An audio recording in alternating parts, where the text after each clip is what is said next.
नमस्कार बालमित्रांनो. आज आपण इयत्ता पहिलीच्या नवीन अभ्यासक्रमावर आधारित आणखीन एक घटक अभ्यासणार आहोत. Animals and their living places, म्हणजेच प्राणी आणि त्यांची घरे. चला तर मग मुलांनो, पाहूया घरदर्शक शब्द. प्राणी कोणकोणत्या घरामध्ये राहतात आणि त्या घरांना इंग्रजीमध्ये काय म्हणतात ते आज आपण अभ्यासणार आहोत. Now look at here.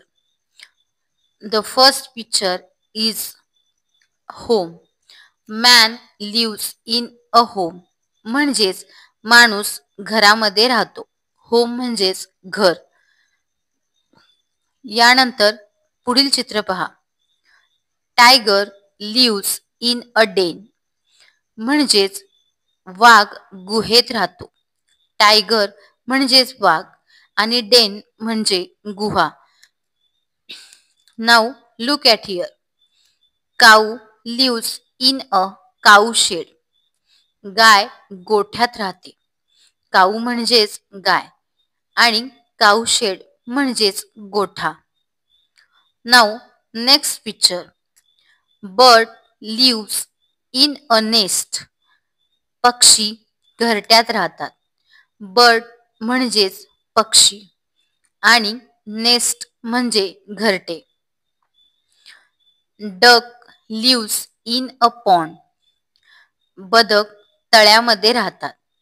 Duck म्हणजेच बदक आणि पॉन्ड म्हणजे लहान तळे. Monkey lives on a tree.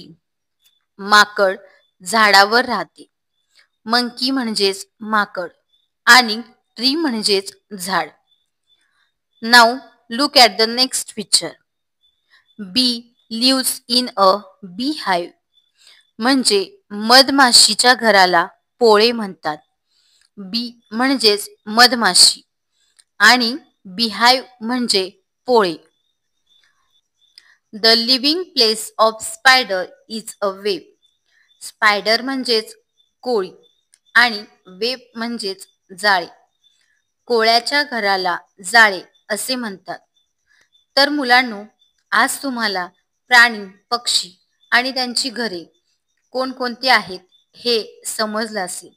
तसेच त्यांची इंग्रजी नावे काय आहेत हे देखील समजलं असेल.